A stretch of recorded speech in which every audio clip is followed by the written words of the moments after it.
మందమర్రి పట్టణంలోని Vidyanagar SC, ST కాలనీలో SI Rajasekhar నేతృత్వంలో నార్కోటిక్ డాగ్చే తనిఖీలు చేపట్టారు. ఈ సందర్భంగా ఎస్ఐ మాట్లాడుతూ Ramagundam commissioner of police Srinivas ఆదేశాలతో DCP Bhaskar, ACP Ravikumar, CI Sasidhar Reddy సూచనలతో ఈ తనిఖీలు చేపట్టామన్నారు.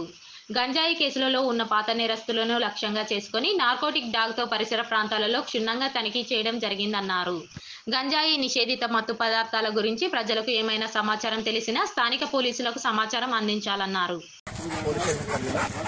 నార్కోటిక్ డాగ్ ద్వారా పాత గాంజా నేరస్తుల ఇళ్లలో వారి పరిసర ప్రాంతాలలో సోదా చేయడం జరిగింది. గాంజా రహిత సమాజమే ధ్యేయంగా గౌరవ సిపి గారి, డీసీపీ గారి ఆదేశాల మేరకు మందమర్రి సిఐ గారు మరియు బెల్లంపల్లి ఏసీ గారి ఆధ్వర్యంలో ఈరోజు ఒక కార్యక్రమం చేయడం జరిగింది. ఈ యొక్క డాగ్ అనేది గాంజాయి, తర్వాత డ్రగ్స్, నార్కోటిక్స్ ఎటువంటివి ఉన్నా కూడా గుర్తుపట్టి మనకు నేరస్తులు గుర్తించడానికి అవకాశం ఉంటుంది.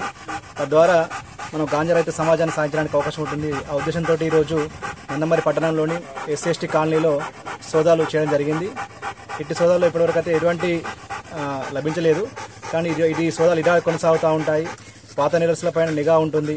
తర్వాత ఈ ద్వారా ప్రజలకు చెప్పే విషయం ఏంటంటే, ఎవరైనా గాంజా గురించి కానీ నార్కోటిక్స్ గురించి సమాచారం ఉన్నట్లయితే పోలీసులకు తెలియజేసి గాంజా రహిత సమాజంలో వాళ్ళు కూడా పాల్పంచుకోవాలనే విధంగా కోరుకుంటున్నాం. Thank you.